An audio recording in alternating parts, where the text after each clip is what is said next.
If you're not, familiar with my channel, it's for those of you who are new, I do segments called Dear Diary, where I'm usually not here with you long. I just usually take the time to kind of talk about, whatever may be going on, and just it's usually something that I'm going through that I usually sort of do self-help through YouTube and my audience. And I wanted to just recently, vent. Well, it's not really a vent because I'm not really angry. And, recently, let me just get into what happened. This is actually not going to be, if you've watched my other Dear Diaries, this actually isn't going to be in the same mindset as the others, just because the outcome is a little bit different, at least in my opinion. So, but the reason why I put this in a Dear Diary is how this began, or how it led up to how the situation is now. Basically, about a month ago, well, a little over a month ago, so around the beginning of March,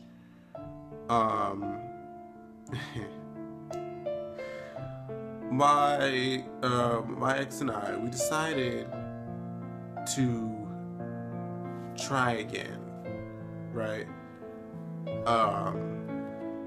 He had practically, he had asked and cried and said that, it hurts me that we don't give us another chance. And so, you know what? Because I still cared about him, I said we'll try this again. Even though, mind you, if it didn't work the first time, it shouldn't have worked the second time. But at the time I was all emotional and shit.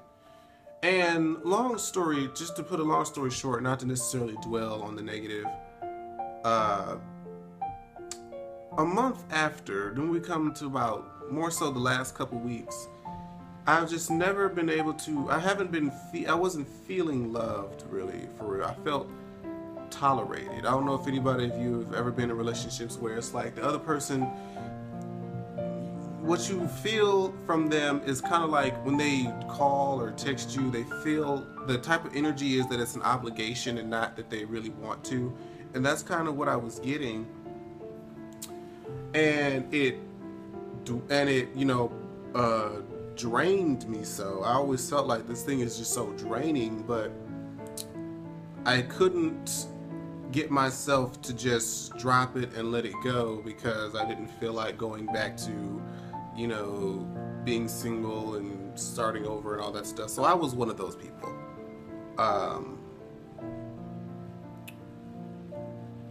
And the part where it kind of changed is the part where I really felt like, and it was so interesting how this happened. I couldn't help but feel like there was someone else. Just, in the back of your mind, you just couldn't help but feel. So that feeling went on for the last couple of weeks. And then it was so strange at how I've always been wanting, God to give me the answer, God to send me through this, something to get me out of this situation. And I was waking up, in the process of waking up this past Friday morning. And when you have a dream or something, and it's usually the most vivid, like right before you wake up, that's the one that you remember. I was dreaming, but my dream wasn't visual. The only part of my dream that I remember, it was like my eyes were closed and it was just something I could hear. I heard my ex, now at this point, my ex say something along the lines of such and such, whoever it was some boy's name. I couldn't tell you what the guy's name was. Whatever name my mind came up with, it said, such and such really likes me. I think I'm gonna give him some. And then all of a sudden, I just woke up. And, with that in the thought of my mind, like, it just made me feel so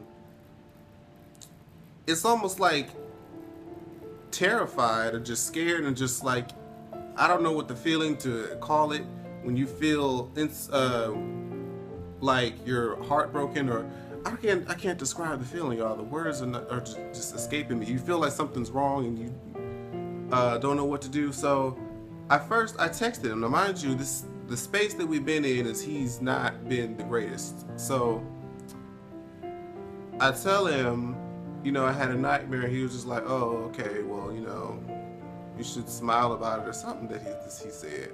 And I was just like, you know what? I feel like this was God's kind of way of pushing me to just say what it is that I need to say.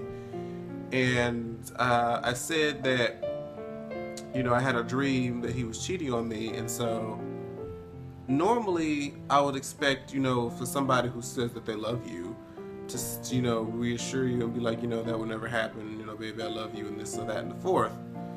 To whereas he said, well, since you don't trust me, I just don't feel like, you should be with me and blah, blah, blah. And I'm just like, okay, well, I've been getting the feeling like we shouldn't be together anyway, just because I feel like I can't trust you.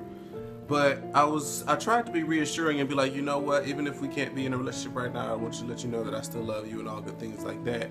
And he was like, oh, you good, bye.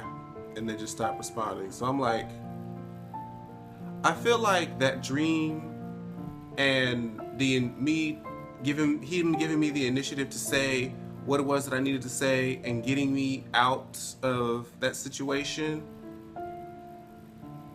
was just God's way of releasing that negative energy from my life, as much as I asked and prayed about it. And so the premise that I wanted this video, I shared all that to say, if you're in a situation to where you're in a situation with somebody, whether it be a friend, family, co-worker, whatever the situation may be, it may not even be a situation with another person. If it's an addiction or something that and you can identify that's in your life that is physically draining you, it is providing no sense of happiness, it is providing you no kind of, is not building you up in any way, shape, or form, or helping you achieve anything,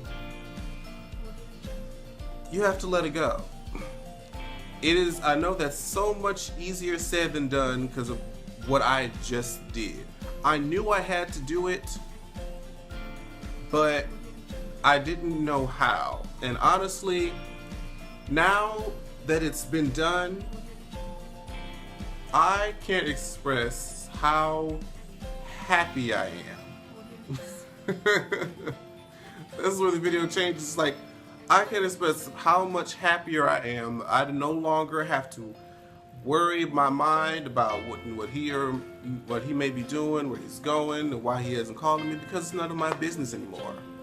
Okay, and it's none of his business what I'm doing. So, and then, mind you, I told you this was just last Friday, and now there's a picture up that he has on his Instagram talking about his new boyfriend. So clearly he was there when we were dating. So the Lord, looked out for me and just kept putting that in the back of my mind and pushing it to where it was just like, bitch, you have to pay attention. And the only way I'm gonna get it is if you hear it for yourself in your mind. So that was his way, and I thank God for delivering me out of that situation. And I wanted to bring that as a kind of like a testimony to my subscribers, that if you have any situation and you know that you need to get out, I'm not saying that you just have to cut it off cold turkey, but go through the steps that you need to take to make sure that when it comes time for you to release that, you can release that. What I did was, I usually take the emotional steps first. I usually emotionally distance myself from what it is and kind of think about how it would be without the person or without whatever it is that you're trying to remove. And, just slowly phase it out over time and kind of get used to it not being there as much as it used to. And I feel like so that once it actually comes time for you to cut ties or do whatever you need to do, cut from that family member, that job, that relationship, you've already dealt with, you know, the emotional part of it, at least to some degree, because once it happens, you're still going to feel something. But at least you won't be starting from the actual beginning, okay? You'll have already prepped yourself to move forward after that. And so,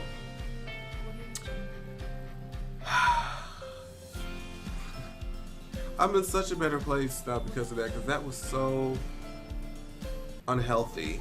It really was. And now I feel like since I've learned to listen when God talks to me, I feel like I'll be more receptive of when He's actually telling me about somebody who does need to be in my life. And when the right person will come, I think I'll know it better. Or, you know, if He decides that there's still some people I have to kiss a few more frogs to get to the prince, that's fine too. I'll just try to learn to listen more, because my instinct was telling me the whole time, but I just let, you know, my emotions cloud my judgment. And so I believe my judgment's a lot more clear now. So I just wanted to share with you guys, you know, let it go. Let's just let it all, whatever it is, let it go. It's just like the song said in my movie Frozen. Let it go, let it go. Can't hold him back anymore. Let it go, let it go. Turn away and slam the door. I ain't gonna do no more because you know we got copyright. But the past is in the past. Move forward. Whatever is supposed to happen was supposed to happen for all the greater good and everybody involved. Thank you guys so much for watching. Leave your comments below about, you know, whatever it is that you may go through, and everybody can help each other in the comments. So I'll see you guys in the next video. Bye-bye.